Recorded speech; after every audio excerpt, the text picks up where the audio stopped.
They were all innocent children. A son, a brother, lives with limitless possibilities ahead of them.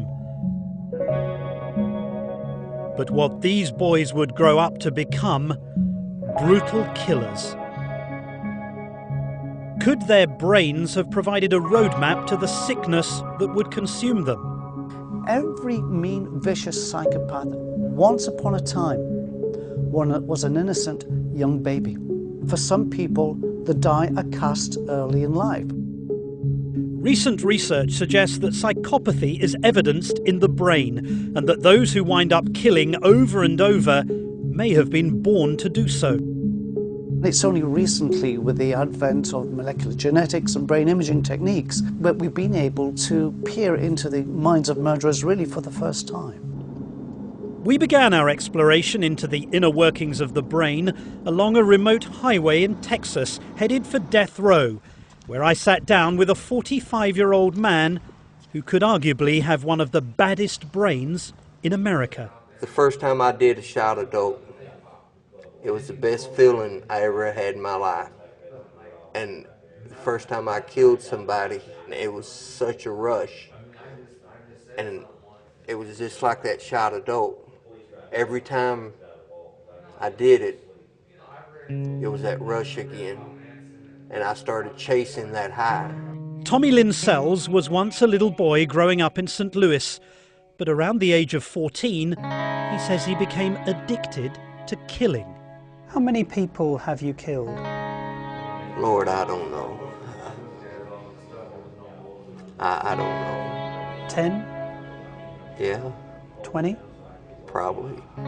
30? It's up there. 50? But see, I'm not Billy the Kid making notches on my holster, so I know it's been a lot. Psychopaths are individuals who lack conscience, they lack remorse, they lack guilt. That's one of the reasons why they terrorize society so much. Sells is on death row for one murder, but he's linked to at least 17 more. The drifter's vagrant lifestyle helped him elude police for nearly 15 years, as victims turned up from coast to coast. I am hatred. When you look at me, you look at hate. When I look at you, I look at hate? When you look at me, you know what hate is. 'Cause I don't know what love is. Two words I don't like to use is love and sorry, because I'm about hate. His methods for killing were as random as the people he targeted. He raped many before cutting their throats or beating them, stabbing others and strangling some. Vicious cycle. I couldn't help but be grateful for the glass between us. I don't have no feelings no more. No emotion, no. They showed much poorer Dr. function. Adrian Rain has studied the brains of people scientifically determined to be psychopaths. One of the key differences that we find in the brains of psychopaths is that there's a structural impairment to part of the brain called the amygdala. This is a part of the brain very much involved in the generation of emotion. It was structurally deformed in the psychopaths. I like to watch the eyes fade, the pupil fade. What do you like about that? It's just like setting their soul free. They just don't have those normal feelings of revulsion and disgust.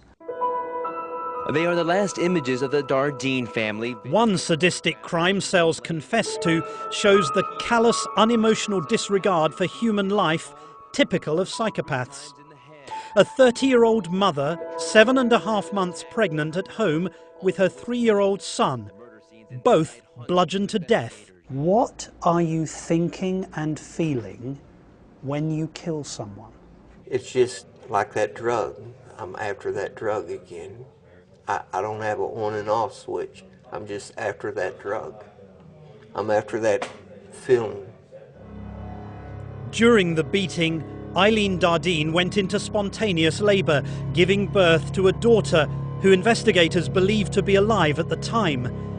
The new baby was also beaten to death, and the body of Dardeen's husband turned up a day later, shot 3 times in the head. I wonder if you could just tell me what happened as you were killing her. Did she give birth to a baby? You know, you're pushing your luck. I'm sorry. Let's not get into blood and guts, because that's what you're trying to get into. Sells blames much of his murderous rage on sexual abuse he says he suffered as a child. You also killed children. Some get killed, yes. Now, why would that happen? I didn't want them to live through the pain I lived through.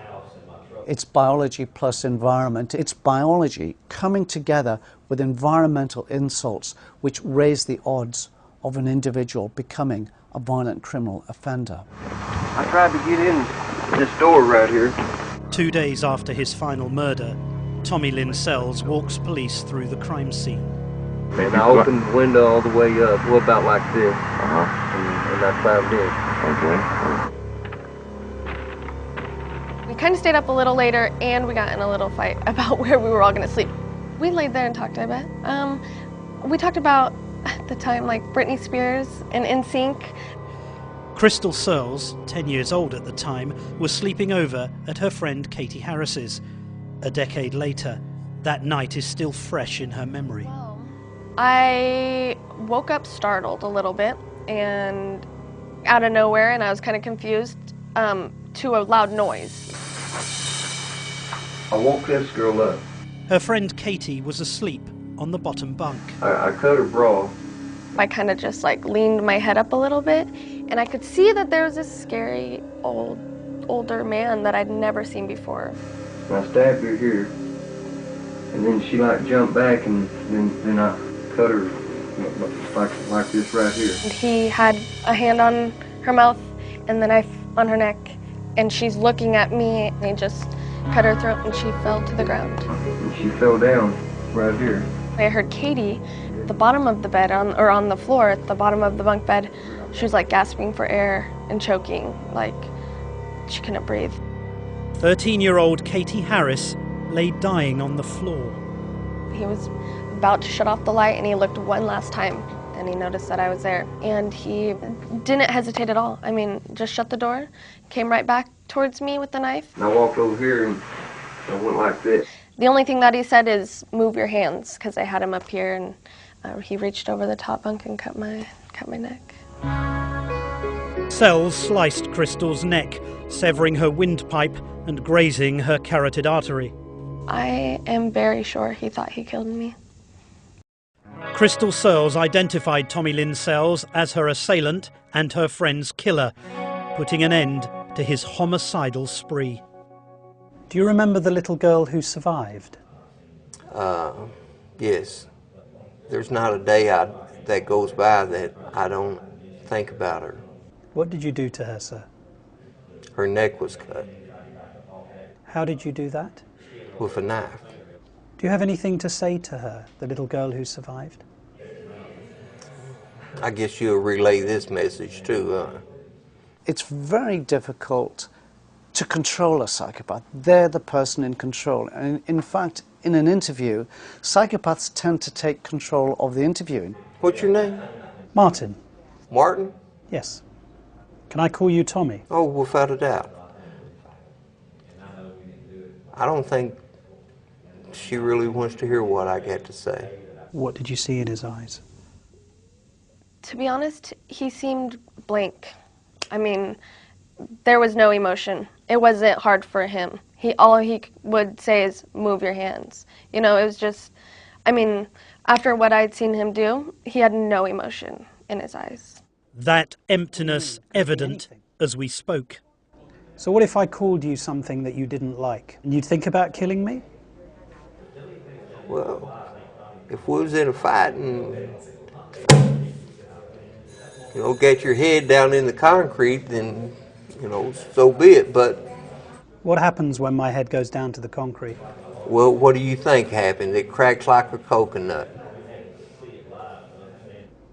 And then what happens? You die.